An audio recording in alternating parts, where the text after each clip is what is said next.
Assalamualaikum warahmatullahi wabarakatuh. Perkenalkan, nama saya Fatimah Hafni, NIM 23112028, mahasiswa Pendidikan Guru Pendidikan Anak Usia Dini Universitas Askia.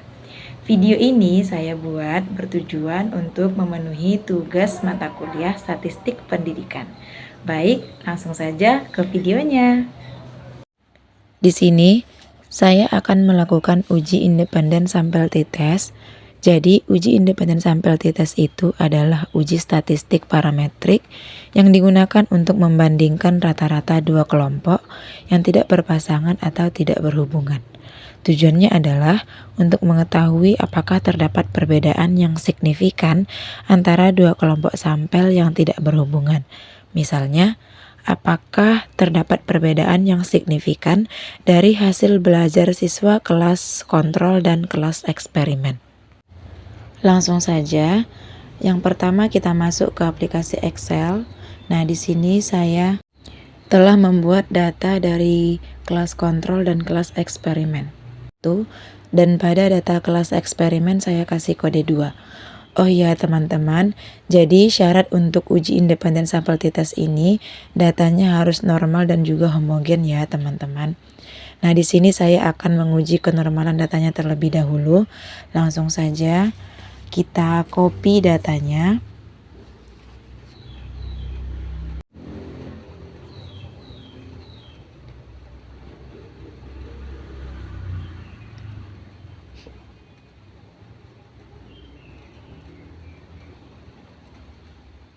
Dan datanya kita masukkan ke aplikasi SPSS-nya ya teman-teman. Di sini saya menggunakan aplikasi SPSS 27. Selanjutnya datanya kita masukkan ke data view-nya ya teman-teman.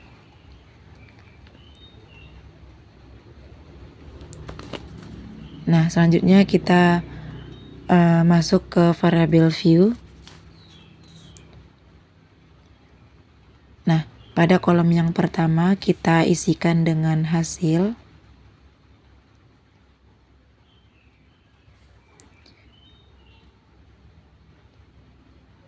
Pada kolom yang kedua kita isikan dengan kelas. Kemudian desimalnya kita ganti menjadi 0.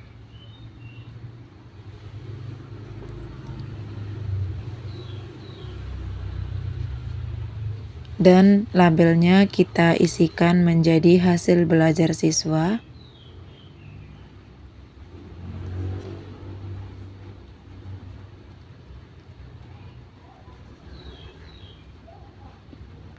Di bawahnya kelas.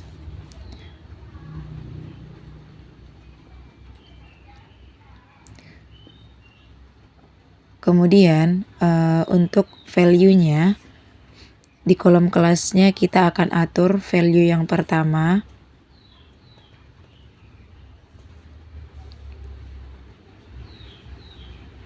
yaitu pretest eksperimen.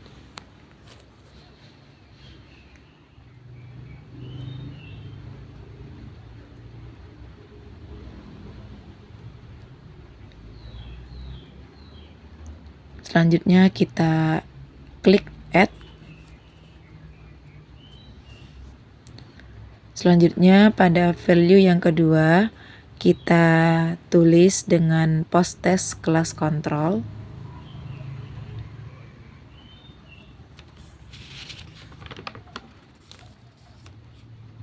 Kemudian add. Nah, kalau sudah kita klik OK.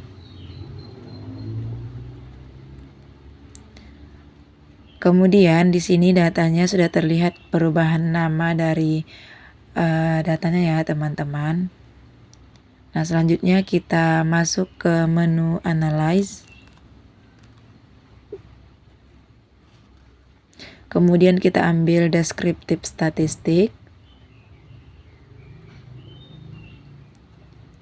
Kemudian Explore. Nah, di sini pada hasil belajar kita pindahkan ke Dependent List. Dan kelas kita pindahkan ke Factor List. Selanjutnya, plots. Kemudian kita centang normality plots-nya ya teman-teman. Kemudian continue, klik OK. Nah, maka akan langsung muncul hasilnya di sini. Langsung saja kita lihat pada menu test of normality-nya. Nah, untuk mengetahui apakah datanya itu normal atau tidak, dapat kita lihat pada nilai sigmoidnya. Nah, ketika nilai sigmoidnya ini lebih tinggi dari 0,05, maka datanya normal ya teman-teman. Nah, di sini dapat kita lihat bahwasanya nilainya itu lebih besar dari 0,05, maka datanya sudah normal. Selanjutnya, kita akan melakukan uji homogenitas. Jadi, uji homogenitas ini adalah syarat untuk uji independen sampel t-test ini ya teman-teman. Nah, tujuan dari uji homogenitas ini bertujuan untuk mengetahui suatu varians keberagaman data dari dua atau lebih kelompok yang bersifat homogen atau sama. Nah, jadi data yang homogen itu seperti yang dijelaskan tadi merupakan salah satu syarat dalam uji independen sampel t-test. Selanjutnya kita masuk ke aplikasi Excel tadi ya teman-teman. Nah, kita tetap menggunakan data yang sama, yaitu data dari kelas kontrol dan kelas eksperimen. Nah, langsung saja kita copy datanya.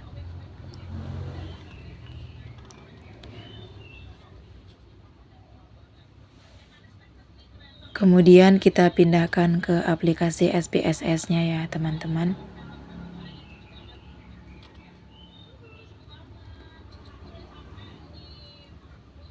Datanya kita pindahkan ke data view.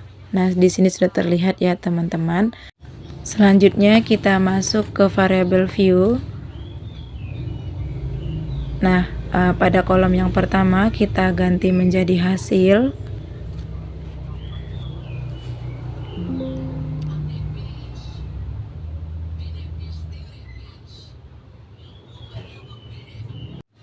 Pada kolom yang kedua kita ganti menjadi kelas. Kemudian desimalnya kita ganti menjadi 0.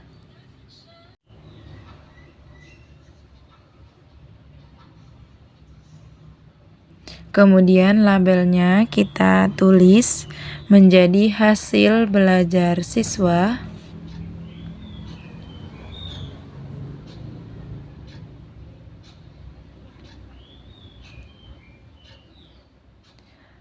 Pada kolom kedua kelas.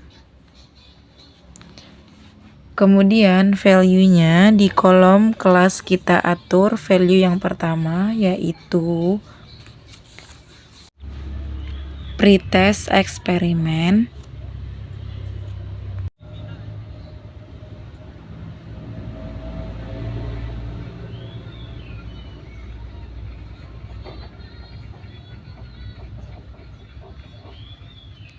Kemudian add. Selanjutnya pada value yang kedua kita atur yaitu post test control.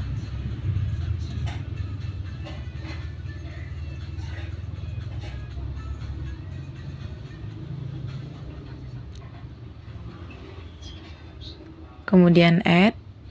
Selanjutnya klik OK. Selanjutnya kita masuk ke data view lagi ya teman-teman. Nah, di sini sudah terlihat perbedaannya ya. Selanjutnya masuk ke menu analyze. Terus masuk ke descriptive statistik. Kemudian explore. Nah, selanjutnya hasil belajar siswa kita pindahkan ke dependent list. Dan kelas kita pindahkan ke factor list. Kemudian plots. Dan jangan lupa kita kasih centang pada bagian normality-nya ya teman-teman. Pada bagian spread phase level width kita ubah menjadi power estimation. Karena ini merupakan jalan untuk menguji homogenitasnya ya teman-teman.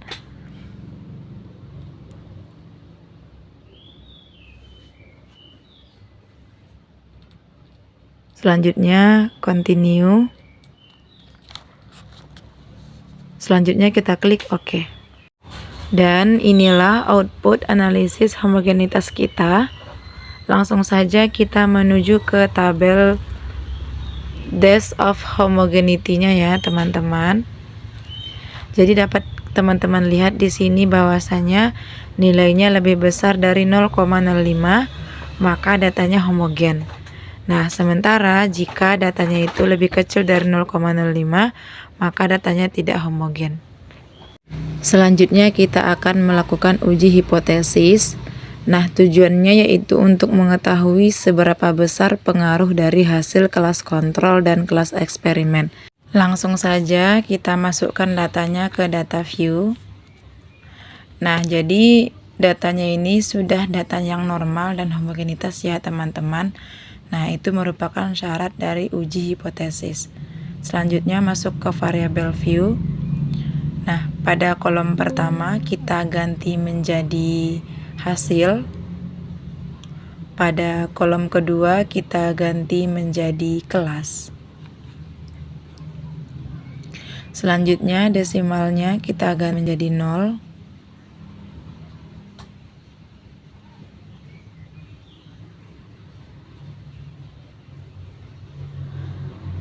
Kemudian pada labelnya kita isikan menjadi hasil belajar siswa. Kemudian kelas.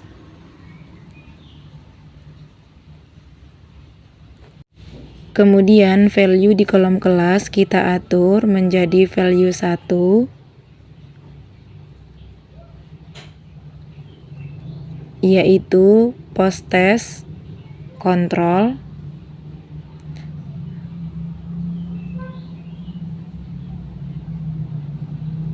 Kemudian add. Selanjutnya value kedua kita atur yaitu post test eksperimen.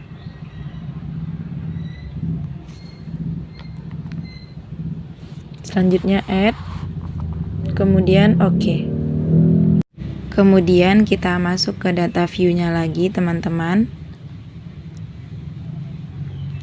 Selanjutnya kita klik menu analyze, kemudian kita klik compare means, kemudian kita klik independent sample t-test. Kemudian pada hasil belajar kita pindahkan ke kolom paling atas. Pada kelas kita pindahkan ke kolom paling bawah. Selanjutnya define groups. Nah, pastikan di grupnya ini sudah ada nomornya ya teman-teman, yaitu nomor 1 dan nomor 2. Selanjutnya continue. Kemudian kita klik OK. Nah, di sini dapat kita lihat hasilnya. Jadi, teman-teman dapat disimpulkan bahwasanya adanya perbedaan rata-rata dari hasil belajar siswa kelas kontrol dan kelas eksperimen yang pada nilai signifikansinya lebih tinggi dari 0,05. Jadi dapat disimpulkan bahwasanya terdapat perbedaan yang signifikan antara kelas kontrol dan kelas eksperimen.